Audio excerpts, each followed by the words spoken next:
ભાવ સદા સુખ નિજનો કરો પ્રકાશ જે બહુવિધિ પ્રમુખ કરે છે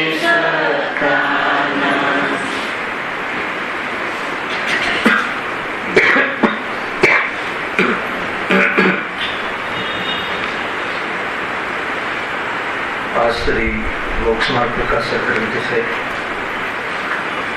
ત્રીજા અધિકાર ઉપર આપણે સ્વાધ્યાય ચાલી રહ્યું છે. પેજ નંબર કયું છે?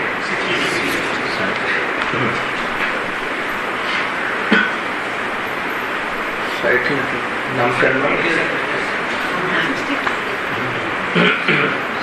63. કર્મના ઉદયમાં જે કઈ પણ પરિસ્થિતિ થાય છે એ પરિસ્થિતિને લઈને જીવ ગલતફહેમીના કારણે, મોહના કારણે ઘણો દુઃખી થાય છે. એમાં આઘાતી કર્મના ગ્રુપમાં નામ કર્મની ચર્ચા આપણે અહીંયા ચાલી રહી છે. નામ કર્મના ઉદયથી થતું દુઃખ અને તેના ઉપાયોનું મીઠાપણું. નામ કર્મના ઉદયથી ગતિ, જાતિ અને શરીરાદિક નીપજે છે. તેમાંથી પુણ્યના ઉદયથી જે પ્રાપ્ત થાય તે તો સુખના કારણ થાય છે, અને પાપના ઉદયથી જે પ્રાપ્ત થાય તે દુઃખના કારણ થાય છે. થાય છે કે માને છે? આગળ લખ્યું છે. પણ ત્યાં સુખ માનવું એ ભ્રમ છે. અહીંયા સુધી આપણે ચર્ચા કરી હતી. એમાં એ વાત મુખ્ય છે કે આ જીવને જે શરીર મળે છે, ગતિ મળે છે, જે જાતિ મળે છે, એ બધાનું કારણ જીવ નથી. અને આમાંથી એ વાત પ્રકાશે છે. શું કહે છે? કે જ્યાં શરીરની રચના થાય છે, જીવના સંયોગમાં જે શરીર નિપજે છે, અને એની જે પણ રચના થાય છે, જે પણ સુડોળ કે બેડોળ કે જે પણ રૂપવાન કે કદરૂપવાન જે પણ કોઈ રચના થાય છે, એનું કારણ જીવ નથી. આને રીતે વિચારી શકાય કે જીવને જે આ શરીર મળે છે, જીવને જે આ મા બાપ મળે છે, જીવને જે આ કુટુંબ મળે છે, એનો જીવનો વર્તમાનમાં કયો પ્રયત્ન છે? એ મેળવવા માટે જીવે વર્તમાનમાં કયો પ્રયત્ન કરે? પ્રફુલ્લભાઈ, લોજિકલ વાત છે. જે પણ આપણને આ શરીર, જે પણ પુરુષનું શરીર મળ્યું, જેને સ્ત્રીનું શરીર મળ્યું, જેને જે પણ કોઈ શરીર મળ્યું, એમાં પણ જેવું મળ્યું, એના માટે જીવે વર્તમાનમાં કયો પ્રયત્ન, કયો પુરુષાર્થ કર્યો? જે પણ વર્તમાનની વાત કરું છું, વર્તમાનમાં જે પણ કોઈ મળવું થાય છે, એનું કારણ તો, નિમિત્ત કારણ તો, કોન્ટ્રાક્ટર તો અઘાતી કર્મ રૂપ નામ કર્મના હાથમાં છે. ભલે પૂર્વમાં આપણે એવા ભાવ કર્યા અને ભાવ કરીને આવું મળવું જોઈએ એવો કોન્ટ્રાક્ટ આપણે આપ્યો, પરંતુ વર્તમાનમાં જે પણ કોઈ મળ્યું છે એનો કારણ તો એકમાત્ર કર્મ છે. જે પણ, જે કુટુંબ મળ્યું, જે દેશ મળ્યો, જે વેશ મળ્યો, જે પણ કોઈ માતા પિતા મળ્યા, એના માટે જીવે વર્તમાનમાં કોઈ પણ પ્રકારના પુરુષાર્થની આવશ્યકતા, અનિવાર્યતા નથી. એ પૂર્વ કર્મના ઉદયથી આ બધું ગોઠવાયેલું છે. એ પ્રમાણે સ્થિતિ થાય છે. એ વાત કરી. એમાં મૂળ વાત એ છે કે તેમાંથી પુણ્યના ઉદયથી જે પ્રાપ્ત થાય તે સુખના કારણ માને છે. એટલે એમ કહે છે કે આ જીવ બેડોળ શરીરના કારણે હું દુઃખી છું એમ માને છે. અર્થાત તો એમાં પણ એને દુઃખનો ભ્રમ છે. અને સુડોળ શરીર, સુંદર શરીર, દેખાવડું શરીર મળ્યું છે એટલે હું ઘણો સુખી છું એ માનવું એક ભ્રમ છે. બેડોળ શરીરના કારણે હું દુઃખી છું એમ માનવું એ પણ ભ્રમ છે. અને નિરોગી અને સુંદર શરીર મળ્યું એના કારણે હું સુખી છું એમ માનવું એ પણ ભ્રમ છે. અર્થાત એનાથી સુખ દુઃખ મળે છે એમ માનવું ભ્રમ છે. જે બી 2-3 વખત વાક્યનું કહું છું ને, દરેક વખતે કંઈક કહેવા માંગુ છું. આપણને શું લાગે છે કે કેવું શરીર મળ્યું છે એના કારણે હું દુઃખી છું. એકદમ ફૂલ હાઈટ વાઈટ લેન્થ હાઈટ જેવી મળે તો કેટલી પર્સનાલિટી પડે ને કેવું વર્ચસ્વ લાગે ને એના કારણે કેવી મજા આવે લાગે છે ને. આપણને જરા પ્રભાવ પડે, 4 જણની વચ્ચે ઉભા હોઈએ તો કઈ અલગ લાગીએ. આખું જીવન આ મેન્ટેન કરવામાં લગાવે. અહીંયા કહે છે કે નામ કર્મ ને કોન્ટેક્ટ લીધ છે.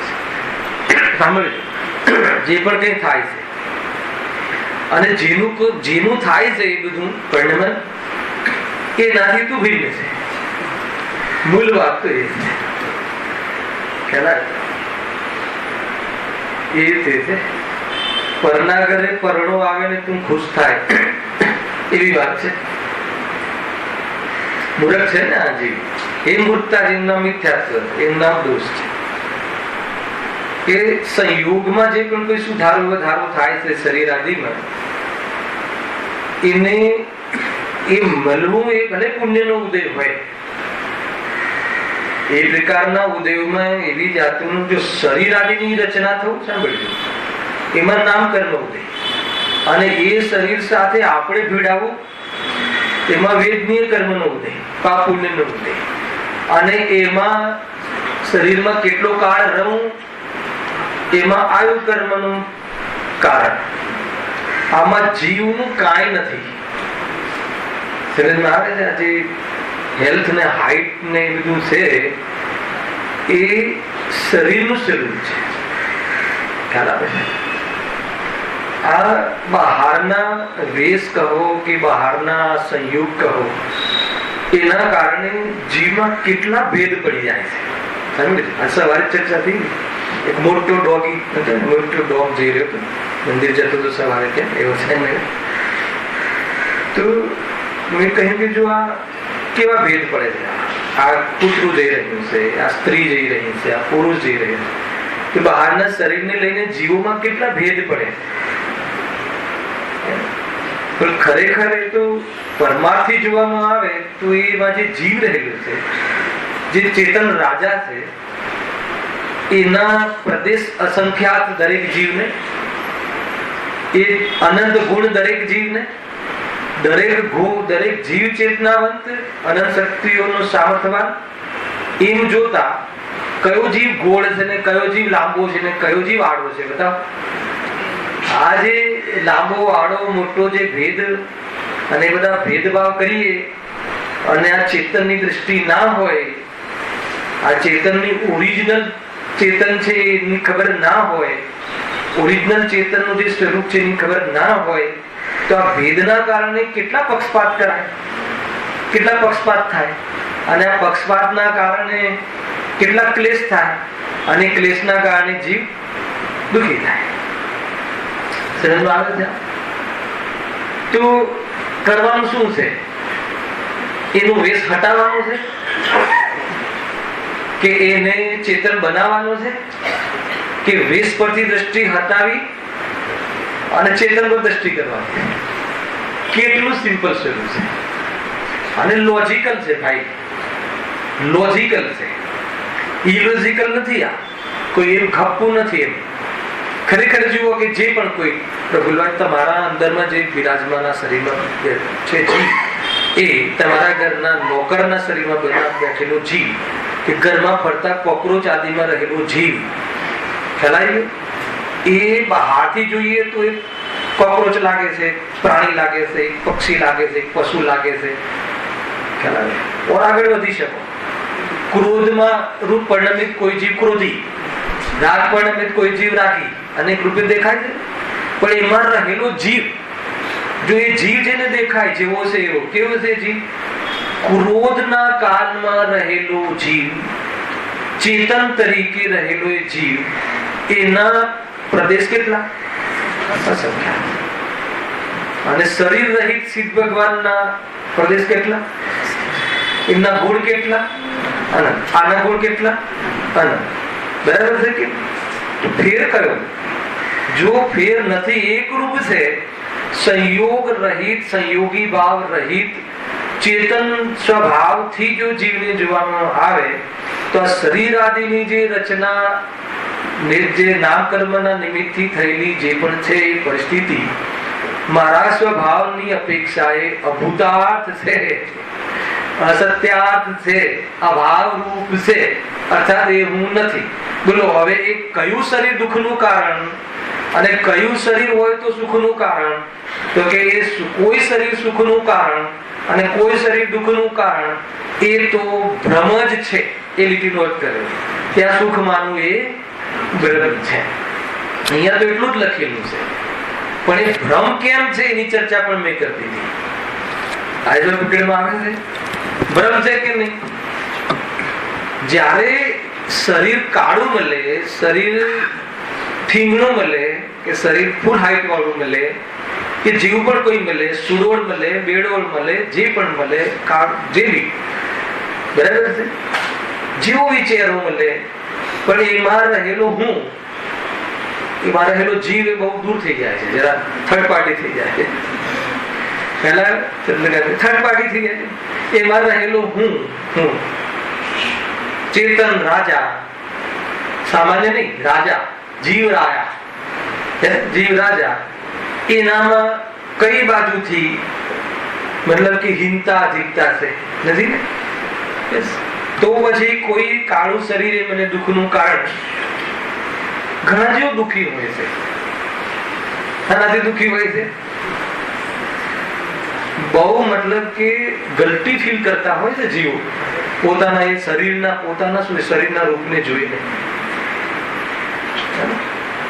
અને એ પણ કેટલું અનિત્ય સ્વરૂપ છે. 16-17 વર્ષે જગારા મારતું હોય અને થોડા વર્ષો પછી તો દાઢ બેસી ગઈ હોય, હે ને, બધું લબડી ગયું હોય, તો સ્વયં બી આમ 4 જણની વચ્ચે આવતા ફીલ કરે. અને એવું મતલબ કે એને મટાડવા પૈસા ને ધન આદિ ઘણું હોય તો પ્લાસ્ટિક સર્જરી કરાવે ને પાછું જીવું જીવું દેખાય તો એમાં વર્ષ ઓછા થઈ જાય, ગળપણ ઓછું થઈ જાય, જવાની આવી જાય, કે જીવ સુંદર થઈ જાય. વાત કરે છે કે નહીં? એકદમ પકડાય છે વાત. રાજા છે તું, એ બધી ચીજોની સાથે સરખામણી કરીને તું પોતાના, હે ને, સમજમાં આવે છે ને, અપમાન કરે છે પોતાના સ્વરૂપનું. બહુ સુંદર વાત છે. કેટલી વાતો આવી. જ્ઞાન કર્મના ઉદયથી આ જીવને ગતિ, જાતિ અને શરીર આદિ નિપજે છે. એ તો આમાં તો જીવની વાત જ ના આવીને. આ જેને કોઈને મળે છે એ તો શરીરને પ્રાપ્ત છે ને. એ તો પડોશમાં તું આવી ગયો અને તને ભ્રમ થઈ ગયો કે મારું પડોશ આવું હોય તો સારું ને આવું પડોશ હોય તો ખરાબ. તો કે તું કલ્પના કરે છે ને કલ્પના તો દુઃખનું જનતા છે. જેવી વસ્તુનું સ્વરૂપ છે એવું છે ને, એમ વાત છે. બહુ સરસ લખ્યું ગુરુદેવ પ્રવચનો આ લખ્યું છે. અહીંયા તો ખાલી પંડિત છે એટલું જ લખ્યું કે પણ ત્યાં સુખ માનવું એ ભ્રમ છે, હે ને. સાનાથી ભ્રમ છે. મને સુંદર હિટ ફિટ શરીર મળ્યું એમાંથી સુખ માનવું તો ભ્રમ છે. ગુરુદેવ ત્યાં લખે છે કે બેડોળ શરીર મળ્યું એટલે મને દુઃખ થયું એ પણ ભ્રમ છે. દુઃખ થયું એ વાત સાચી છે, પણ શરીરના કારણે દુઃખ થયું, ખરાબ કદરૂપા શરીરના કારણે, કે એ ભ્રમ છે. તો શાના કારણે દુઃખ થયું બતાવો, શાના કારણે દુઃખ થયું? એ શરીરથી હું સુખી થઈશ એ માનવાનું નામ ભ્રમ છે. પોતાનું સ્વરૂપ ન સમજવું, ન જાણવું, પોતાને ચેતન ન સમજવું, એના કારણે જીવ દુઃખી છે. કેટલું મોટું લિસ્ટનું દુઃખનું લિસ્ટ કેન્સલ થઈ ગયું. બહુ મોટી વાત છે આ. જયારે આ શરીરથી સીધો ભેદ જ્ઞાન કરાવે કે ભાઈ થોડુંક આમ ખોડંગાય શરીર, થોડું ડાઘ પડી જાય શરીર, હવે થાય જ ને થોડુંક, તો કેટલું જીવ કેટલું પરેશાન થઈ જાય છે. આખો દિવસ દર્પણમાં જોમ કરે, ખ્યાલ આવે? એ રીતે દેરાસરમાં, મંદિરમાં દર્પણમાં પોતાના ચહેરો જોવાનો ભાવ આવે, ખ્યાલ આવે? તો અસાધનાનો દોષ લાગે છે. અરે એ તારો ચહેરો નથી, એ નક્કી કરવા જે આવ્યો છે ત્યાં થોડુંક નજર મારી લઉં દર્પણમાં, આ ચહેરો કોનો છે? બહુ તમને આવું વચ્ચે વચ્ચે કેમ થોડીક એક બ્રેકિંગ ન્યૂઝ આપી દઉં, ખબર છે? ક્યારેક આપણી નજર પડે ને ખ્યાલ આવે, આ કે શું સરખું કરી લઈએ હે ને, થોડું બરાબર આમ કેમ દોષ લાગે છે, અસાધનાનો દોષ લાગે છે, સર્વજ્ઞ ભગવાનના અવિનયનો દોષ લાગે છે, પોતાના સ્વરૂપના અવિનયનો દોષ લાગે છે, વિનય નામના મિથ્યાત્વનો દોષ લાગે છે. મહેન્દ્રભાઈ, સામાન્ય સામાન્ય ક્રિયામાં પણ એને બહુ મોટો દોષ કરે છે. તું શું જોવા આવ્યો છે? આ ચહેરો તારો નથી એ નક્કી કરવા મારો ચહેરો દર્પણમાં કેવો લાગે છે ભગવાનના, સર્વજ્ઞ ભગવાન દર્પણ છે, એ આપણું દર્પણ છે, એમાં આપણું પ્રતિબિંબ, એ જોવાના બદલે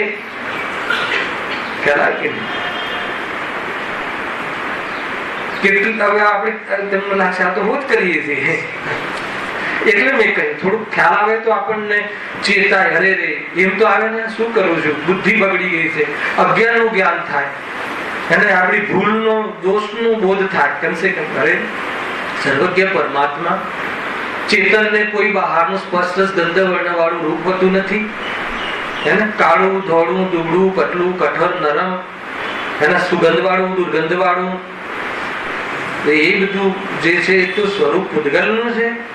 અને હું એ જ બધા ગુણો માનીને, મારા ગુણો માનીને, મારી વિશેષતાઓ માનીને હું એને પ્રગટ કરવા, મેન્ટેન કરવા, મળી હોય તો કાયમી રાખવા, પોતાના ચેતનને ચૂકીને, પોતાના સ્વભાવને ભૂલીને, અનંત કાળથી જેની સામે ન જોયું એને દુખી કરીને,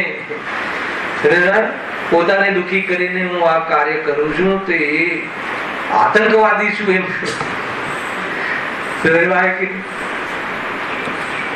પ્રકાશભાઈ થતું હશે કે આવું તો રોજ કરીએ છીએ, અને જે રોજ કરીએ છીએ ભૂલી જવાનું છે, જે નથી કર્યું યાદ કર્યું.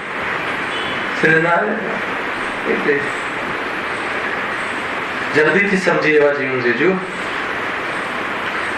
હા, શું કહે છે કે પણ ત્યાં સુખ માનવું એ ભ્રમ છે, પાપના ઉદયથી જે પ્રાપ્ત થાય તે દુઃખના કારણ છે, અને તેમાંથી પુણ્યના ઉદયથી પ્રાપ્ત થાય સુખના કારણ છે. બતાવો કેવું શરીર મળે તો પુણ્યનો ઉદય?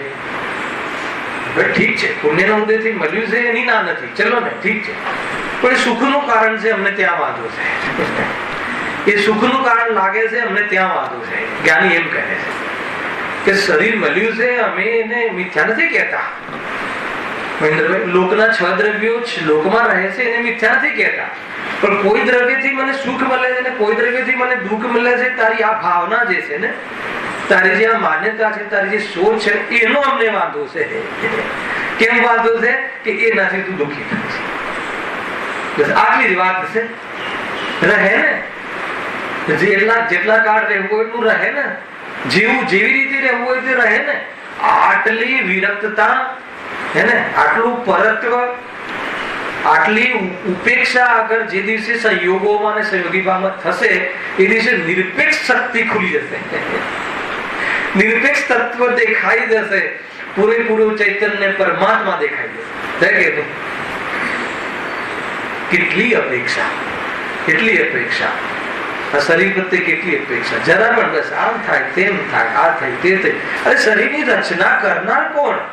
અને એ તો શરીરની રચના કરાર, તારી રચના કરનાર કોણ? તું સ્વયં સિદ્ધ પ્રભુ, તું સ્વયં સિદ્ધ ચૈતન્ય રાજા, તું સ્વયં સિદ્ધ પ્રભુ ભગવાન આત્મા, હે ને?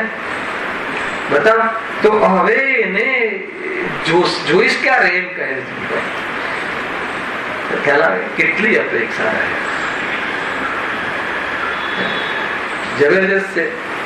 શિયાળામાં ગરમ કપડા, ઉનાળામાં પતલા કપડા, શિયાળામાં મેથી પાક, ઉનાળામાં જ્યુસાદી, આ બધું હોય તો જીવન એટલું સરસ ને સરળ ને સુંદર રહે, નિરોગી રહે. કોના જીવનની વાત છે આ? હે, આ તો શરીરના જીવનની વાત છે. એ તો એના જીવનની તું મહેનત કરે છે, અને એ બી તો એના માટે તો એક કોન્ટ્રાક્ટર બીજો છે, અને તારાથી તો એ થવાનું જ નથી. કરીને જો થાય છે કે નહીં? કેટલું બી મેન્ટેન કરી નથી થતું ને પ્રભુભાઈ, થાય છે. ગમે એટલું બી કંટ્રોલ કરો ખોરાક પર, ફૂલે તો ફૂલે જ છે, અને ગમે એટલું ખાવ તો ન વધે તો ન જ વધે, ઘી પીવો તો એ ન વધે, ને પાણી પીવું તો ડબલ થઈ જાય. ગમે નથી આ તો શું થાય તો શાના માટે શું એમ કહે. શરીરની આસક્તિ, એનું એકત્વપણું નિરંતર પોતાના સ્વરૂપથી દૂર કરે છે. ઘણી વાર અમે તો ગઈકાલે પણ ડિફરન્સ લીધું તમારા પરિચયમાં કે આપણે જે પણ ચીજો આ દેહ આદિ પ્રત્યે, વેપાર આદિ પ્રત્યે જેટલા આપણે નિશંકપણે એમાં કરી રહ્યા છીએ, નિશ્ચિંતપણે, એક વાર પણ એવું થાય છે કે આ કાર્ય કરવામાં હું મારું મોક્ષ દૂર થઈ રહ્યું છે એવું વિચારમાં આવે છે, ક્લિક થાય છે થોડી વાર કે આ કોઈ દિશા ગલત છે એવું થાય છે, ક્લિક થાય નથી. કેટલું મતલબ કે નિશ્ચિત થઈને સાતાના જ્ઞાનમાં આ જીવ સૂતું છે તમારે ઓલી ચાલે છે ને ઓલું ગાથા, આ ચાદર ઓઢીને સૂતું છે. કઈ છે 36મી ગાથા છે. ત્યાગનું ઉદાહરણ, પ્રત્યાખ્યાનનું ઉદાહરણ. હા, જ્ઞાન પ્રત્યાખ્યાન છે ને એનું ઉદાહરણ માટે એ છે. આ કોની ચાદર છે? બીજાની ચાદર. બીજાની ચાદર આપણે ઓઢી છે, પરની ચાદર છે આ, અને આપણે ઓઢી છે. અને ઓઢીને પાછું કેવી રીતે મારી ચાદર છે માનીને નિસંગ બનીને સૂતો છે એમ કહે છે. ભ્રમ છે, ભ્રમ. જ્યાં સુધી અમારા સાથી છે ત્યાં ધ્યાન રાખવું નહીં રાખવું. જ્યાં સુધી અમારા સાથી છે તેનું ધ્યાન રાખવું નહીં રાખવું. સિનુભાઈ કહે છે કે જ્યાં સુધી સાથે છે ત્યાં સુધી ધ્યાન રાખવું કે ના. ધ્યાન રાખ્યા પછી પણ ધ્યાન નહીં રહે ને તો બદનામી થઈ જશે. જો આપણે કોઈ ટ્રેનમાં માલ સામાન હોય ને અને આપણે ધ્યાન રાખીએ તો એ જતો રહેશે ને ધ્યાન બરાબર. ખ્યાલ તો ત્યાં તો એ પણ ચાન્સ રહ્યો ના કયો કે ધ્યાન નતું રાખ્યું એટલે જતું રહ્યું, એ પણ ચાન્સ ના રહ્યો. કોણ ધ્યાન રાખે? ગુરુદેવશ્રી કહે કોણ ધ્યાન રાખે? અચ્છા, ધ્યાન તમે નથી રાખ્યું હજી સુધી? તમારા 18 વર્ષનો ફોટો ને અત્યારના ફોટામાં કેમ અંતર પડ્યું? તમે ધ્યાન નથી રાખ્યું. 18 વર્ષનો એકદમ સિંહભાઈ ક્યાં ગયો ફોટો? તમે ધ્યાન નથી રાખ્યું, કેર નથી કરી. કેર કરી હતી કે નહીં કહો? તમે નહીં, તમારા પૂરા કુટુંબે તમારી કેર કરી આની, તો પણ કાંઈ ના થયું. અચ્છા, હવે કેટલી કેર કરીએ તો આયુષ્ય વધે? આમ હવે સાથે રહે ત્યાં સુધી કેર કરીએ. અરે સાથે રહે છે એ હું નથી, એનું નામ કેર કરવી છે, એનું નામ કાળજી. પોતાની કાળજી કરાય કે બીજાની કાળજી કરાય? ખ્યાલ આવે કે નહીં? અને જેટલો રાગ છે એટલું તો કરી જ રહ્યા છીએ ને, અને એ કરી રહ્યા છે એ તો સજા છે ને. એનું ફળ શું આવે છે? પરંપરા છે, શરીરની લાઈન લાગી છે. જ્યાં સુધી આમાં ઉપાધિ બુદ્ધિ લાગે છે ત્યાં સુધી સર્વજ્ઞ ભગવાને આપણા અનેક ચિત્ર વિચિત્ર શરીરોની લાઈન દેખી છે. હું પોતાને શરીર રહિત થી જોઉં તો ભગવાનના જ્ઞાનમાં મને શરીર નથી મળવાનું એ ઝલકે છે, અને હું પોતાને શરીર સહિત સમજુ તો ભગવાનના જ્ઞાનમાં આપણી ગતિઓ ઝલકે છે. ધ્યાન રાખી શકાતું નથી. ધ્યાન કોનું હોય? ધ્યેય કોણ છે એ નક્કી નથી ને. આ ધ્યેય થોડી છે. અરે નક્કી જ છે કે જવાનું છે, નક્કી જ છે કે આપણું થવાનું નથી, નક્કી છે કે ચેતનથી જુદું છે, નક્કી છે કે હું ચેતન સ્વરૂપ છું. તો ભાઈ હવે શાના માટે રાહ જોવાની અને શાના માટે આમાં સમર્પિત થવાનો અને શાના માટે આપણો વર્તમાન ઉપયોગ બરબાદ કરવાનો? એવો ખોટો વ્યવસાય, એવો ખોટનો ધંધો સાચો વેપારી તો ન કરે. સાચો વેપારી કરે ખોટનો ધંધો? અચ્છા, સાથ આપે તમારે અહીંયા રહેવું હોય અથવા તમારે જવું હોય કે ભાઈ મેં તને 60 વર્ષ સુધી લાલન પોષણ કર્યું, શું નથી ખવડાવ્યું તને? બદામનો શીરો અને આ બધું શું નથી ખવડાવ્યું? હવે જયારે મારે કોઈ જવાની વાત આવી છે તો તું મારી સાથે ચલ ને થોડું ભાઈ શરીરને આપણે કહીએ તો શું કહે? અમે લોકો અનીતિ વાળા તત્વ નથી. અમારો સાથ, અમારું જીવન અહીંયા સુધી જ હતો અને અહીંયા સુધી હતું તો પણ અમે એક કે સમય માટે ક્યાં તમારા થઈ ગયા? જયારે જડ એમ કહે છે કે હું તારું થવા તૈયાર નથી, શરીર એમ કહે છે કે હું તારું થવા તૈયાર નથી અને આ જીવ એ માનતો નથી, તો ભૂલ તો ભાઈ આપડી છે. આજે કોઈ આવો પ્રશ્ન છે શનિવારમાં, હું રાત્રે વાંચીશ 9 થી 10 એક પ્રશ્ન છે. મતલબ બીજા દ્રવ્યો તો ભૂલ નથી કરતા, જીવ જ કેમ ભૂલ કરે છે? અને ભૂલ મટાડવાનો ઉપાય કોણ શું છે? એવો એક પ્રશ્ન છે, કોઈ પૂછ્યો છે. સમજ આવે? જો કાંઈ નહીં મળે, દિવ્ય ધ્વનિમાં આવ્યું છે હે. આ પર્યાય લઈને બલબલા સુભટ મહાબલ સેનાની આવ્યું ને, બધા જે બી બાહુબલી કે મહાબલી કે વીર પ્રભુ કે જે પણ એ શરીરને લઈને કોઈ ન રહ્યા, તો હવે હું ધ્યાન રાખવું એ વાત ક્યાંથી આવી? ચીનુભાઈ ખ્યાલ આવે કે જીનવાણીમાં એ તો વિષય જ નથી કે શરીરનું ધ્યાન રાખવું જોઈએ, એને આદર્શ કહેવાય. ધ્યાન રહે છે શરીરનું, એ ધ્યાન રહે છે, અપલક્ષણ છે, એને દૂર કરવા માટેની વાત અહીંયા જયારે ચાલે છે ત્યારે આપણે શરીરનું ધ્યાન રાખવું જોઈએ કે ના રાખવું જોઈએ? શું ધ્યાન રાખશું? બતા શું ધ્યાન રાખવાનું? એ ચેતન ના થઈ જાય તો કે ફિકર નહીં કર, એ ઘડી ના જાય કે ફિકર નહીં કર, કેટલો સમય પૂતગલ સ્કંદ રહેશે ફિકર નહીં કર. બધું જ એનું સ્કંદ રૂપે રહેવું અને છૂટા પડવું બધું જ એના સ્વભાવમાં અને એની પર્યાગત યોગ્યતામાં સમાયેલું છે. તો એનો અહંકાર અને એ તરફ કરવા પણ આમાં એનો અંદરનો ભાવ આજે જ ત્યાગી દે એમ અહીંયા કહે. જરા પણ વ્યસ્ત નહીં રાખો, જરા પણ દ્રષ્ટિથી વ્યસ્ત નહીં રાખો અને ઉપયોગ કેવી રીતે ત્યાંથી વિરક્ત થાય એ રીતે અંદરમાં ઉપાય કરો અને જલ્દીથી જલ્દી મુનિ દશા ગ્રહણ કરી જલ્દીથી એટલે ગંભીર થાવ એના પ્રત્યે.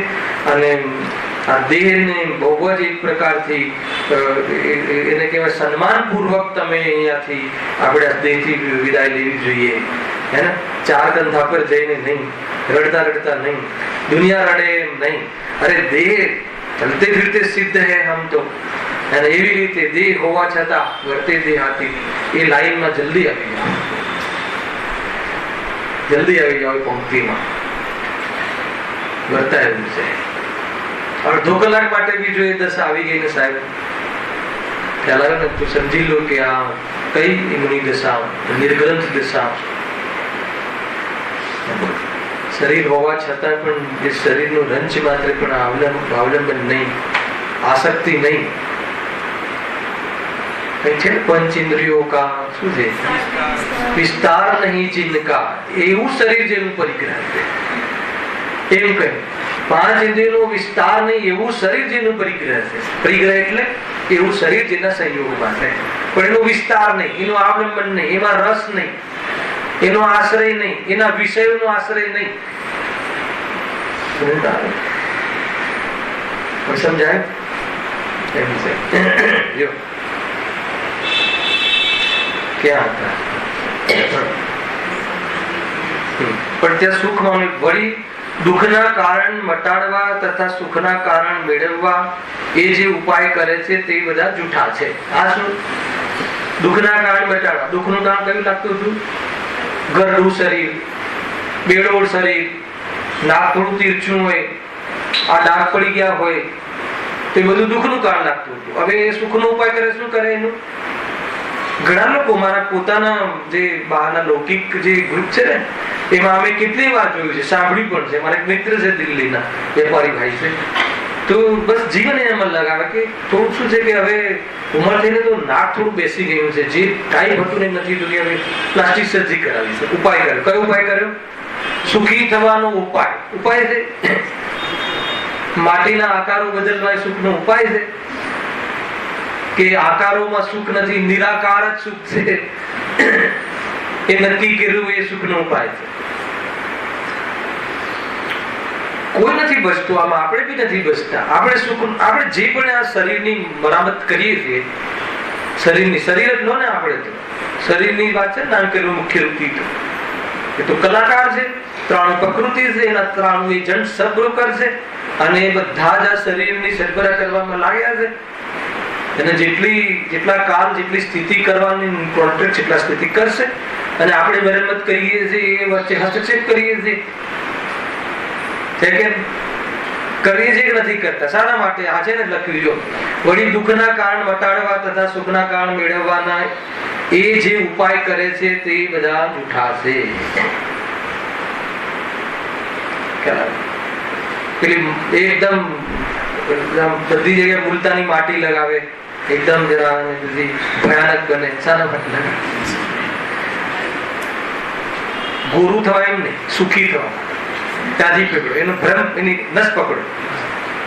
ગોરું શરીર થઈ જાય અને હું કોઈ સુપર ડુપર દેખાવ અને 4 લોકો કહે કે આવું કોઈ નથી, તો અંદરમાં એવી શાંતિ થઈ જાય, એવો આનંદ થઈ જાય તો કે એટલા આનંદ માટે ચલાવે કે નહીં. ખરેખર જે આનંદ નથી એ સુખાભાસ માટે તું મોટો આપતો અંદરમાં બિરાજમાન ચૈતન્ય પ્રભુની સેવા કરવાનું ચૂક્યો અને એકેન્દ્રીય જીવો, સાંભળજો, એવા એલોવેરા, કુમાર પાઠો, જેટલા બી આ સુંદર થવાના જે કોસ્મેટિક્સ છે ને એમાં એલોવેરા આવે છે. એ છે એલોવેરા, એ ગુજરાતીમાં કુમાર પાઠું કહેવાય.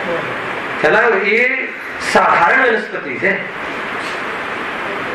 સાધારણ વનસ્પતિ એટલે ખ્યાલ, નિગોદનું, એ નિગોદનું ઘર છે, અનંતકાય જીવ છે. એમાં તમે વાંચજો, તમારા ઘરમાં કોઈ ડબ્બી પડી હોય તો એમાં હશે એલોવેરા. તો કહે છે કે એવી અનેક જીવોની હત્યા, હિંસાનો ભાવ અને એવી પાછું કોઈનો થર્ડ પર્સન ને બરાબર કરવાનો. તો કે આ બધું આટલો બધો ગોરખ ધંધો, આટલી બધી અનીતિ આ જીવે નાદીથી કરી છે અને કહે કે હું સુખી થઈ જાઉં, તો કે સુખ ઘણું દૂર છે. તમને આટલો ઈશારો કરું ને તો એટલું સમજવું કે જલ્દીથી જલ્દી એ વિષય પર આવવું જોઈએ કે આમ તો સૌથી પ્રથમ પોતાના ચૈતન્ય પર વારી જવું જોઈએ, સૌથી પહેલામાં જલ્દીથી જલ્દી. અને એ પ્રયાસ કરવામાં જેટલી કશાય બાકી છે અને એના અનુકૂળ આ જે જનજીવન જે છે, લૌકિક જીવન છે, એ જીવન રહે તો એમાં અનેક જીવો મારા દ્વારા ન હણાય, તો એવું જીવન કેવી રીતે જીવવું એનો અભ્યાસ કરવાનો અંદરમાં ભાવ આવવો જોઈએ. આનું નામ બેલેન્સ્ડ જીવન છે અને આ જીવ મોક્ષ માર્ગનો પથિક બની અને સર્વ જીવો સાથે ન્યાય કરતો અને પોતાના સાથે પણ અન્યાય ટાળતો એ વાસ્તવમાં ન્યાયાધીશ અજન પરમાત્મા સિદ્ધ પદને પ્રાપ્ત કરી. આ એકમાત્ર છે. જલ્દીથી જલ્દી બે સાઈડ હંમેશા બતાવું. અધ્યાત્મ બી, અધ્યાત્મમાં આપણે જરા પણ પાછળ નથી ચર્ચામાં. તો પછી ના એવો આત્માને જોવા માટે અંદરની જે આપણી પરત કેટલી અને પવિત્ર અને એકદમ તૈયારી વાળી હોય કે કોઈ જીવને દુઃખ પહોંચે એવી જાતિનું કાર્ય અમારાથી કેમ થાય, આપણા નિમિત્તથી પહોંચે એવું કેમ થાય, એવું એક જીવન હોવું જોઈએ. બધું જ સંભવ છે. અમારાથી આ સંભવ નથી, બોમ્બેમાં આ સંભવ નથી, આ સંભવ નથી, એટલે કે ખોટા પાના છે, પ્રમાદ છે. ડોક્ટર કે તો બધું કરે, એક એક ચીજ કરે. કોનો ડોક્ટર? હાડકા બરાબર કરે, એક એક ચીજ. મગનું પાણી પીવે 2 વર્ષ, શું થયું?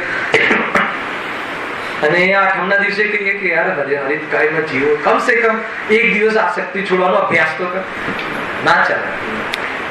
ડોક્ટર કે 2 વર્ષ સુધી કઈ ચીજ નથી લેવાની, એલર્જી છે, બહુ જીવન જતું રહેશે મગના પાણીથી, મગની દાળ.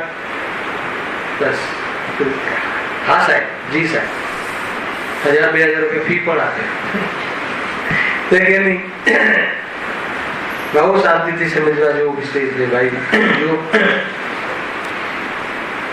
અહીંયા કહે છે કે વળી દુઃખના કારણ મટાડવા તથા સુખના કારણ મેળવવા એ જે ઉપાય કરે છે તે બધા જૂઠા છે.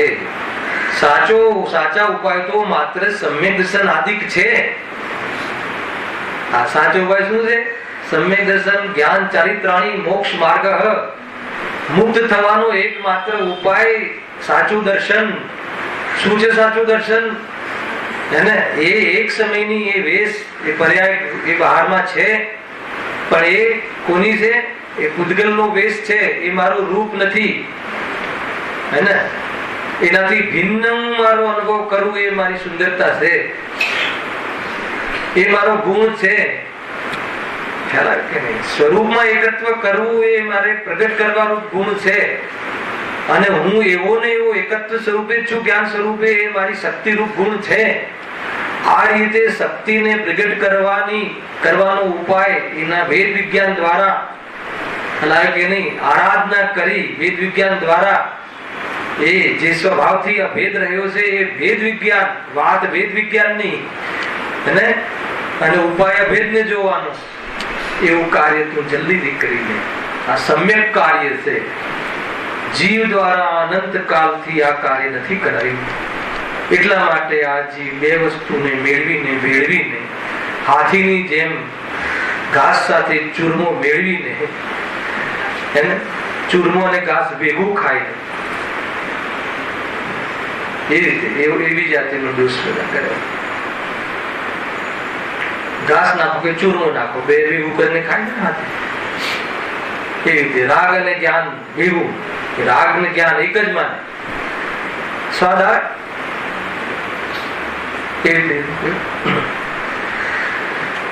સાચા ઉપાય તો માત્ર સમ્યક દર્શન આદિક જ છે. દર વખતે લીધું છું આપણે, એક પાઠ લઈએ, એક ક્લાસ લઈએ છીએ આપણે સમ્યક દર્શન ઉપાયમાં. અહીંયા શોર્ટકટમાં કહ્યું, પણ બીજી કેમ શોર્ટકટમાં કહ્યું એ પણ અહીંયા કારણ બતાવે.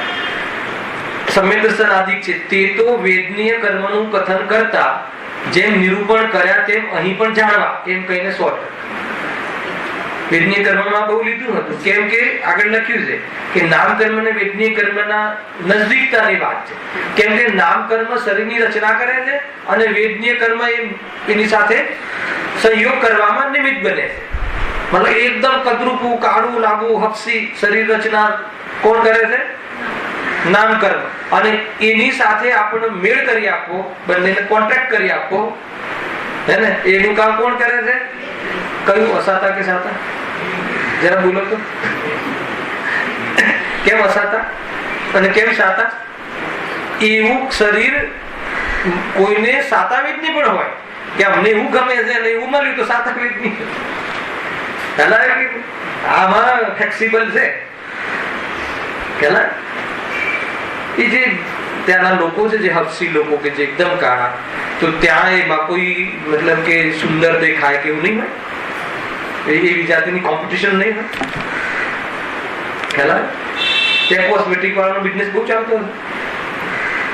વેપારી તો તરત વિચારે કે આ તો સારું ટિપ્સ મળી ગઈ. સાનો વેપારી? ખ્યાલ આવ્યો કે નહીં? સમજવા જેવું નથી. કોઈ વસ્તુ સાથે સુખ દુઃખનો સંબંધ નથી. કોઈ વસ્તુ સાથે, પોતાના આત્મા સાથે સુખ દુઃખનો સંબંધ છે. પોતાને ન જોવું એ દુઃખ અને પોતાને જોવું એ સુખ. બસ. એ તો પોતાનો ન જોવે એ પછી ક્યાં જોવે? તો બધી આ બધી હિસ્ટ્રી છે, આવી રામાયણ છે. જે પોતાના ઘેર ના હોય, માનો કે ચંદ્રકાંતભાઈ તમે ફોન કર્યો ઘરે, બેટા ક્યાં છે? ઘરે છે. વિકલ્પ પતી ગયા ને. હવે કે ઘરે નથી તો ક્યાં હશે?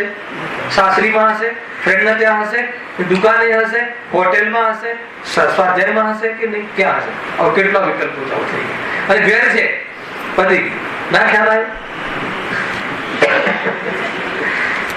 સમજ આવે? જો ઘરની બહાર ગયો તો પછી આ બધું જ છે. એ તો કહેવાની આઠ પ્રકૃતિ છે.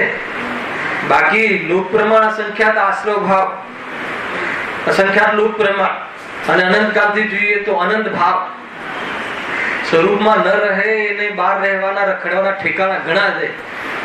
અને કોઈ બી ઠેકાણે રહે સ્વરૂપમાં ના રહે તો દુઃખી જ છે. મંદિરમાં બેસી રહીએ તો એ કે દુઃખી છે. પેલા બહાર છે ને ભગવાનની વાતો સાંભળવા બેસે તો બી મન દુઃખ છે, પણ દુઃખ નથી એમ નહીં. પેલા ભગવાન બની સ્વરૂપમાં જતો રહે એ સિવાય કોઈ વાત નથી અહીંયા તો. એના પહેલા કોઈ ક્રમમાં આવતી હોય વાત જુદી છે, પરંતુ ત્યાં અટકવાની વાત નથી. સ્વરૂપમાં જ રમવાની, સ્વરૂપમાં જ રહેવાની વાત. જલ્દીથી જલ્દી આત્મદ્રષ્ટિ. વાત તો કર્મની ને શરીરની ચાલે છે. કોણ કહે છે કર્મની શરીરની ચાલે? મેં તો કોઈ દિવસ કર્મન શરીરની બતાવો. મેં કોઈ દિવસ કર્મન શરીરની વાત કરી નહીં. મેં 2 દિવસ થી આવું એ શરીરની વાત કરી કે શરીરથી રહિત આત્માની વાત કરી? ખોટો આરોપ આપો છો. મેં શરીરની વાત કરી આજે મેં કોઈ દિવસ શરીર આમ કરજો, આ ખાજો, તે ખાજો તો શરીર તમારું અલમસ્ત રહેશે અને તમે બહુ સુખી થઈ જશે? એક વાર બી કહ્યું? કોઈ જ્ઞાનીઓએ કહ્યું છે? કોઈ તીર્થંકરોએ કહ્યું છે? જયારે એમને કહ્યું નથી તો એમની વાત જેનું કેવા બેઠો છું તો એ શું કામ કહું?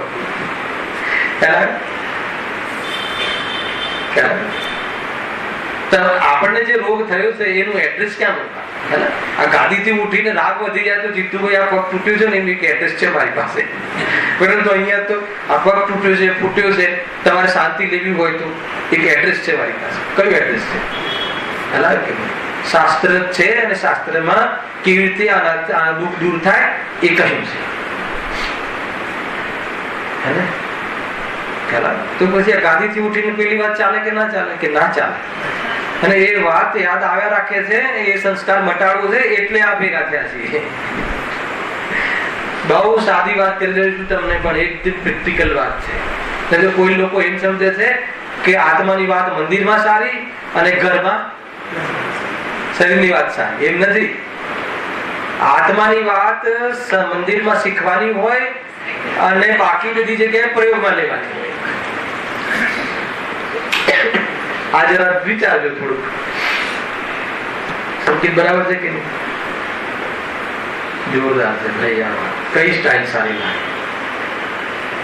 કે નહીં? 1000 રૂપિયા હેર સ્ટાઇલ નથી આપી અને એવો દેખાય કે આમ તે મૂરખ બને. આપણી આ વાસનાનો લાભ ઉઠાવી અને એ ગામનો હજામ, ગામનો હજામ આપણા ઘેર વડી પાપડમાં વાળ કાપી જતો એ હજામ અત્યારે અહીંયા તમારા કરતા મોટા મકાનમાં રહેવા લાગે. મહેન્દ્રભાઈ મૂરખ બનાવી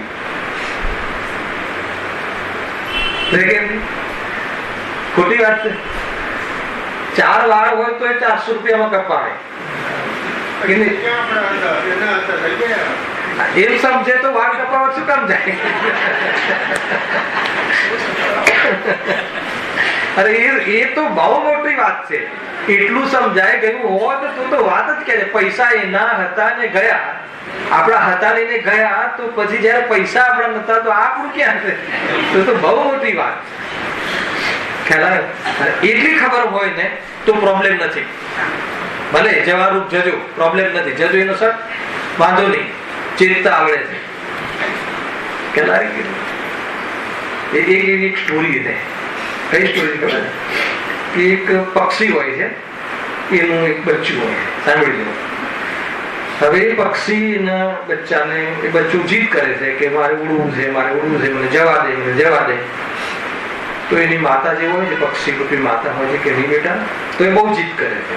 તો પછી કહે છે કે તું ભલે જા, પણ એક ધ્યાન રાખજે કે પેલું જે 2 પગવાળું પ્રાણી છે ને એનાથી બહુ ચેત છે. 2 પગવાળું એટલે કોણ? ગમે ત્યારે ગિલોર થી તને પથ્થર મારી દેશે ને, તો જયારે નમે ને પથ્થર દેવા તો જરા ધ્યાન રાખજે, તું બરાબર ચેતી જજે. એટલે બાળ એ બચ્ચું શું પૂછે ખબર છે કે પણ ખીચામાં પથ્થર લઈને આવ્યું હશે તો એને શું કીધું ખબર? હવે ચિંતા નથી, જા આટલું તો મેં નતું વિચાર્યું. હવે ટેન્શન નથી એમ. તો જયારે આટલું એકત્વ ધન આદિ પ્રત્યે અને એ પૈસા આપણા ક્યાં છે એ ખબર પડી હોય તો કોઈ ચિંતા નથી. હવે મને કોઈ પ્રોબ્લેમ નથી.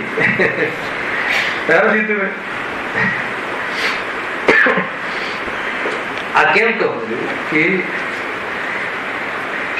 જે રાષ્ટ્રીય ધન છે ને, રાષ્ટ્રીય ધન, હું તમને એક લૌકિક વાત પણ કહું.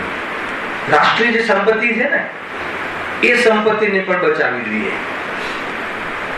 જે મૂળ તત્વ બહારના તત્વ છે ને, લોહ તત્વ, ગોલ્ડ તત્વ, આ તત્વ, એનો પણ આ શરીરમાં ભસ્મ બને એને ખાઈ જવું હલાવે કે નહીં? તો કે અને શરીર માટે તો લોહ તત્વ એ બધા જે રાષ્ટ્રીય સંપત્તિને પણ આપણે ખતમ કરી રહ્યા. સમજમાં આવે ને? આ પણ બહુ મોટા વિષયો છે અને એની સાથે કનેક્શન છે ભેદ જ્ઞાન. સમજમાં આવે ને? એ રીતે આ જે સંપત્તિ છે ને ધન કમાયેલી એ વિતરાગવાણીની ભાવનામાં નિમિત્ત ન બનતા ખ્યાલ ગયો છે. આ શરીર આદિની કે જે નામકર્મ પ્રોટેક્ટર છે અને એ કોઈ સુખનો ઉપાય નથી અને તું સુખ મળશે ભ્રમથી એ બધી સંપત્તિ હે ને ઘણા કષ્ટ વેઠીને કમાયેલી લોક દ્રષ્ટિએ, આગળ દ્રષ્ટિએ પુણ્યના ઉદયથી મળેલી એક એક કથન તોલી તોલીને કહો એ સંપત્તિને પણ તું બરબાદ કરી રહ્યો છે. એ સંપત્તિ કદાચ આ સંપત્તિ મેળવવાના પ્રસંગોમાં નિમિત્ત બનતી હોય તો એની સહી યુટિલિટી છે ને એ વસ્ત્ર આદિ એક્સ્ટ્રીમ અને એક્સ્ટ્રા એનામાં ખર્ચ કરવાના 10-50,000 એના કરતા એટલો રાગ ઘટાડી અને રાગનો ભાવ કેવી રીતે થાય, વસ્ત્રની જરૂરત ના પડે કેવી રીતે, અને એ સમજવાની શાળાઓ, એ સમજવાની શિબિરોમાં એ પૈસા આપીને એ ધર્મની પ્રભાવના અર્થે ઉપાય કરવું જોઈએ. નહીં પણ અમે તો બે કરીએ છીએ, એ બી તો કરી જ છે, એની કિંમત નથી. બહુ મોટી વાત કહી શું કરી કે બે કરીએ, તમે કર્યું એ તો કરીએ જ છે. આ તમે આટલી વાતથી 5 માં 10 કરીશું, હવે કોઈ પ્રોબ્લેમ નથી. પણ પેલું તો કે ત્યાં રાગ ઘટાડીને એ શબ્દ કર્યો હે ને, ખ્યાલ આવ્યો? બહારની ચીજોમાં આસક્તિ ઘટાડીને કિંમત એની છે, ખ્યાલ આવે? બહુ બધી બેલેન્સ ચર્ચાઓ છે. વાત તો નામકર્મની છે માત્ર, પણ નામકર્મ સૌથી કોઈ વધારે પ્રકૃતિ, વધારે જે વેદ હોય ને નામકર્મ 93 વિકૃતિ છે. એક એક ચીજ છે જબરજસ્ત, સંસ્થાન, સ્વરૂપ, આતે, સુસ્વર, સુસ્વર, એક એક ચીજ, હર ચીજ એક. આ છે ને આને જોઈન્ટ રહેવું કે ના રહેવું, આ કાન એનું બી હે ને, એનું બી ડ્રોઈંગ નામકર્મ જ કરે. ખ્યાલ આવે? ઉપકારી થયું કે ના થયું નામકર્મ, આપણને નિવૃત્ત કરી દીધા કે ના કરી દીધા, પણ ક્યારે નામકર્મ એ કે આપણી સમજણે શરીરમાં આવે છે કે બહુ તાકાત લગાવે છે આ જીવ પરદ્રવ્યમાં. પરદ્રવ્યમાં આ જીવ કઈ કરી શકતો નથી. પરનું જ્ઞાન થવું એ પણ જ્ઞાનનું સામર્થ્ય સમજીને જ્ઞાયકમાં રાજી થાવ. પરનું જ્ઞાન કરવું એ પણ ડ્યુટી નથી. પરનું જ્ઞાન કરીને મહિમા પધારવો એ ધ્યેયનો મહિમા છે. અરે આ સામર્થ જ્ઞાયકનું છે, ખાલી જાણવું નહીં, જાણવા છતાં પરરૂપે ન થવું, સ્વમાં રહીને જાણવા રૂપે રહેવું, સ્વયંને પ્રકાશતું, લોકને પ્રકાશતું, એવી ક્વોલિટી આ જ્ઞાયક પ્રભુ છે. આ જ્ઞાનની વિશેષતા, જ્ઞાનની દિવ્યતા છે. શું દિવ્યતા છે? બધું ઝલકે પણ કોઈનું થાય નહીં હે ને, એટલે શુદ્ધનું શુદ્ધ રહે અને અનાદિથી અનંતકાલ આ રીતે કરે એટલે શાશ્વત પણ છે. આ રીતે શાશ્વત ત્રિકાલી ધ્રુવ ભગવાન આત્મા, ગુરુદેવનું ક્યારે પણ ઘડું ન સુકાતું ભગવાન આત્મા કહેતા. ક્યારે પણ એક સમય માત્ર પણ જેના વગર જેને ચાલ્યું નથી એવા જ્ઞાનીઓએ પોતાના ભગવાન આત્માને જોઈને જીવ માત્ર એને પરમાત્મા પણ બિરાજમાન છે એવી વાત પંચમ કાલમાં આ લોકમાં વર્તમાનમાં કહી. અનંતો ઉપકાર એ જ્ઞાનીઓનો કે આપણને આપણો પરિચય કરાવે. સમજજો એ રીતે હા. વળી દુઃખના કારણ મટાડવા તથા સુખના કારણ મટાડવા એ જ ઉપાય કરે છે તે બધા જૂઠા છે. તમને એમ લાગતું છે કે પીન એક જગ્યાએ કેમ અટકી જાય? આ એક જ જગ્યાએ અટકીએ છે ને આપણે તો, કે અનેક જગ્યાએ અટકીએ છીએ. એક જગ્યાએ જે સ્વયં છે એમાં અટકે એને અટક્યું ના કહેવાય, ખેલાય. એ તો રમત છે ભાઈ. આ તો હર જગ્યાએ અટકે. તમે જો રોજ બહુ મોટી વાત છે જે ફરીથી વાંચું છું, તમે એને તમારે જ્ઞાનમાં એને ખોલો. વળી દુઃખના કારણ મટાડવાના તથા સુખના કારણ મટાડવાના મેળવવાના એ જે ઉપાય કરે છે, એ જે ઉપાય કરે છે જૂઠા છે, એમાં નથી બોલતો. પેલા એ જે ઉપાય એ એટલે આપણે એને દુઃખ મટાડવાના અને સુખ મેળવવાના શું ઉપાય કરીએ છીએ? નામકર્મના ટોપિકમાં શું લેવું? કારણ કે નામકર્મના ટોપિકમાં શરીરની રચનાની વાત છે. તો આપણે શરીરની રચના ક્યારેક વજન વધારીને સુખી થવા માંગીએ છીએ, ક્યારેક વજન ઘટાડીને સુખી થવા માંગીએ છીએ. મતલબ કે એનું સુખનું કારણ કોઈ પરદ્રવ્યમાં કઈ થાય તો હું સુખી થઉં, અને એ મારા પ્રમાણે થઈ જાય તો હું સુખી થઉં. ધ્યાન આવે કે નહીં? તો કહે છે કે એ બધા ઉપાય કરે છે અને એ ઉપાય જૂઠા છે. કેમ જૂઠા છે અનિલભાઈ? પેલા તો ઉપાય કરીએ છીએ કે નહીં? હા, લિસ્ટ બનાવીને આવજો કે મેં આ સુખી થવાના અને દુઃખ ઘટાડવાના આજ સુધી આ ઉપાય કર્યા.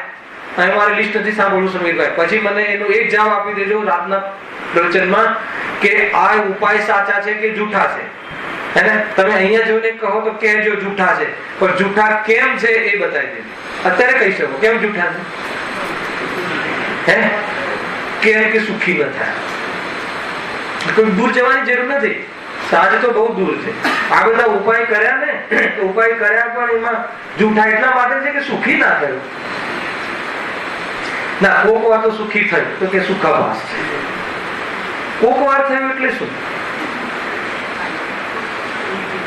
અચ્છા, એ થોડુંક દુઃખ ઘટ્યું. અમને એક જગ્યાએ એવું લખ્યું 9મા અધિકારમાં, ચલો દુઃખ ઘટ્યું, એને અમે સુખ કહીએ છીએ. થોડું દુઃખ ઘટ્યું ને, પેટમાં બહુ દુખતું હતું, મેં એક્સરસાઇઝ કર્યા તો થોડું, તો કે થોડું દુઃખ ઘટ્યું એવી પરિસ્થિતિ કાયમ રહે છે? કાયમ નથી રહેતી ને. એ બધી કઈ વાત?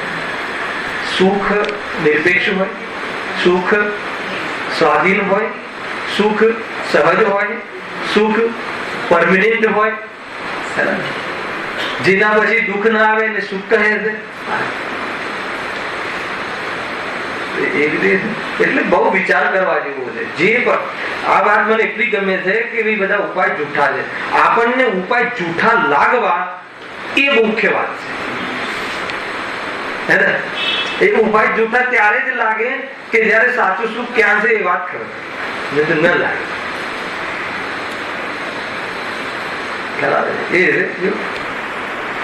સાચા ઉપાય તો થઈ ગયું કે સાચા ઉપાય તો માત્ર સમ્યક દર્શન આદિક છે, થઈ ગયું. તે તો વેદનીય કર્મનું કથન કરતા જેમ નિરૂપણ કર્યા તેમ અહીં પણ જાણવા. વેદનીય કર્મમાં ઘણું બધું કહ્યું, બહુ આવી હતી વેદનીય કર્મ ચર્ચા તો. અને તમે જુઓ વેદનીય કર્મમાં તો કેટલી બધી ચર્ચા આવી હતી. થોડીક બે લીટી જો એટલે યાદ આવી જાય. પછી ખુલ્યું કે ના ખુલ્યું? આ ક્યાં છે? અંતરાય કર્મ. હાજુ વેદનીય કર્મના ઉદયથી દુઃખ સુખના કારણોનો સંયોગ થાય છે. તેમાં કોઈ તો શરીરમાં જ એવી અવસ્થા થાય છે, આવ્યું ને? કોઈ શરીરની અવસ્થાને નિમિત્તભૂત બાહ્ય સંયોગ થાય છે, તથા કોઈ બાહ્ય વસ્તુઓનો જ સંયોગ થાય છે. કેટલી વાત કહી? કેવી થાય છે? કેવી અવસ્થાઓ થાય છે? કે જે સુખ દુઃખના બ્રહ્મરૂપમાં કારણ બને એવી અવસ્થા. સ્વયં શરીરમાં એવું થાય છે. અને કાં તો શરીરમાં રોગ થવાના કે રોગ મટવાના બાહ્ય સંયોગો મળે છે. રોગ થાય ને 1000 ડોક્ટરો બાજુમાં ઉભા રહે, ખ્યાલ કે નહીં? કાં તો રોગ થવા માટે બહારમાં એવા વાતાવરણ મળે. બે ચીજો, બાહ્ય અનેક પદાર્થોનો યોગ થાય છે. પરંતુ જીવ ત્યાં એ પરિસ્થિતિ થવા છતાં પણ મોહના કારણે દુઃખી થાય છે. મોહ ન હોય તો દુઃખી ન થાય. મોહ ઓછો હોય તો ઓછો દુઃખી, ને મોહ ના હોય તો એવું વાતાવરણ નથી બનતું. ઉદાહરણ આપો ચીનુભાઈ. બહારમાં એવું રોગચાળો ફેલાય, બહારમાં એવી જાતિનું ઠંડી ને એવી તીવ્ર ઠંડી આવે કે ગરમી એવી કે રોડ પર જ બે ભાગ થઈ જાય, બેહોશ થઈ જાય, એવી પરિસ્થિતિ બહારમાં થાય છે કે નથી થતી? તો એવો યોગ જે થયો કે ન થયો, યોગ થયો એવો આપણા શરીરને જે પ્રતિકૂળ છે એવી ચીજો બહારમાં મળી, કોઈ પ્રોબ્લેમ નથી. અહીંયા કહે છે કે એ વખતે પણ તું દુઃખી તો મોહના કારણે છે. એવી પરિસ્થિતિ જંગલમાં પ્રકૃતિમાં રહે છે આપણા આચાર્ય મુનિરાજો, તો એવી પરિસ્થિતિ પરિષદો નિરંતર થાય છે. તો પણ એ દેહની આસક્તિ ન હોવાના કારણે, દેહની સાથે એકત્વ ન હોવાના કારણે જીવ ત્યાં એવી પરિસ્થિતિમાં પણ સુખી થાય છે. એટલું જ નહીં, એવી પરિસ્થિતિ આવે તો કહે છે કે સ્વરૂપમાં રહેવાનો પુરુષાર્થ ઓર વધે છે. શું જાય બહારમાં, શું મતલબ છે? ખ્યાલ આવે છે કે કોઈ भी परिस्थिति स्वरूपમાં જવામાં ઓર તાલાવેલી લગાવે તો સમજી લો કે તમે વેમાં. કોઈ भी परिस्थिति નો શું, કોઈ भी परिस्थिति એટલે ખ્યાલ આવે, પોઝિટિવ या નેગેટિવ. કઈ પોઝિટિવ ને કઈ નેગેટિવ? દુનિયાની દ્રષ્ટિએ પોઝિટિવ નેગેટિવ, વ્યવહાર દ્રષ્ટિએ પોઝિટિવ નેગેટિવ. બાકી કોઈ પરિસ્થિતિ ન પોઝિટિવ છે કે ન નેગેટિવ છે. એટલે કેવું શું છે કે પુણ્યનો ઉદય જબરજસ્ત જગારા મારે, એમાં પણ વિરક્ત થવાનો ભાવ આવવો જોઈએ. અને બહારમાં જયારે પાપનો ઉદય ચાલતો હોય તો ફેરબદલી કરવા નહીં જવું, વેદ જ્ઞાન કરીને સ્વરૂપમાં રહેવું, કોઈ જગ્યાએ અટકવા જેવું નથી. અને બહુ પુણ્યનો ઉદય હોય તો છકાઈ જઈને એમાં રમી ના જવું, એનાથી ભિન્ન આત્માનું વેદ વિજ્ઞાન કરવું હર સમય. નહીં તો કહે છે કેમ ન, કે એ બધા ક્ષણભરના નાટકો છે, બદલાતા વાર નહીં થાય. એટલે કે નહીં, જરા પણ બદલાતા વાર ન થાય. હવે કાલે આવશે ભાગ હું લઈશ આ નાટક સંસાર, લખ્યું છે સાધ્ય સાધક દ્વારા, એવી ચર્ચા છે ભાઈ. જો તે તો વેદનીય કર્મનું કથન કરતા જેમ નિરૂપણ કર્યા તેમ અહીં પણ જાણવા. કારણ કે વેદનીય કર્મ અને નામ કર્મમાં સુખ દુઃખના કાંડપર્ણની સમાનતા હોવાથી તેના નિરૂપણની પણ સમાનતા જાણવી. કેમ કે એટલા માટે કે નામ કર્મમાં શરીરની રચના થાય છે અને વેદનીય કર્મમાં એ શરીરનો સંયોગ કરાવવામાં નિમિત્ત બને છે. શરીરનો સંયોગ કરાવવામાં નામ કર્મ નિમિત્ત નથી બનતું, ધ્યાન રાખો. શરીરની રચનામાં નામ કર્મ નિમિત્ત બને, થોડું અંતર છે. અને એ શરીરની સાથે મેળ કરી આપે, એની સાથે મીટિંગ કરી આપે, એ વેદનીય કર્મ. ખ્યાલ? અને શરીરમાં કેટલું ટકવું એ આયુ કર્મ છે, હે ને? અને એ કયા કુળમાં એ પેદા થવું એ ગોત્ર કર્મ છે. અને આ બધું થવા છતાં, આ બધું હોવા છતાં મોહ ન હોય તો દુઃખનું આ કોઈ કારણ જ નથી. અને મોહ હોય તો આ બધા જ દુઃખમાં સહાયક છે. શું કહ્યું? એટલે આ ચાર કર્મનો જે વૈભવ છે, અઘાતી કર્મનો, આપણે લોકો સાંભળજો, અઘાતી કર્મનો જે વૈભવ છે ને એની અંદર આપણે આકર્ષિત થઈ ગયા છે. ખ્યાલ? ઘાતી કર્મનો જે વૈભવ છે, જ્ઞાનનું ઓછું થવું ને આ થવું ને થવું તો ચાલી જાય, જ્ઞાન ઓછું ચાલી જાય, બહારનું બધું હોવું જોઈએ. તો કહે છે કે જીવને આ ભૂલ થઈ. અહીંયા કહે છે કે ભલે એનો એ તો જળનો વૈભવ, અઘાતી કર્મ જીવને સંયોગમાં અનેક પ્રકારની ઉપાધિઓ, એટલે અનેક પ્રકારની મતલબ કે બહારની સામગ્રીઓ મેળવી આપવામાં નિમિત્ત છે.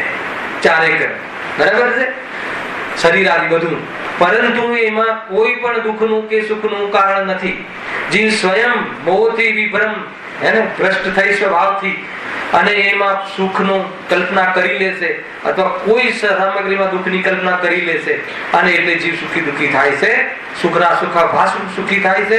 પરંતુ ખરેખર પરમાર્થથી જોવામાં આવે તો જો એની સાથે એટેચમેન્ટ એ ભિન્ન વેદ વિજ્ઞાન હોય એનાથી, તો કહે છે કે એ વૈભવ સાથે મારે કોઈ પણ લેવા દેવા નથી. ખરેખર એ તો દુઃખની સાથે કોઈ દૂર નો સંબંધ નથી, એ તો બાહ્ય નિમિત્ત છે, નો કર્મ છે. કાલે થોડી કાલી ચર્ચા કરે કે શું છે આ નો કર્મ, અને પછી આગળ જઈશું.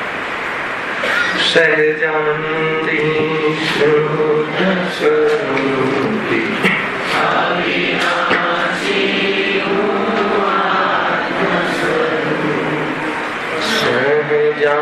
સહજાનંદી શુદ્ધ સ્વરૂપી અવિનાશી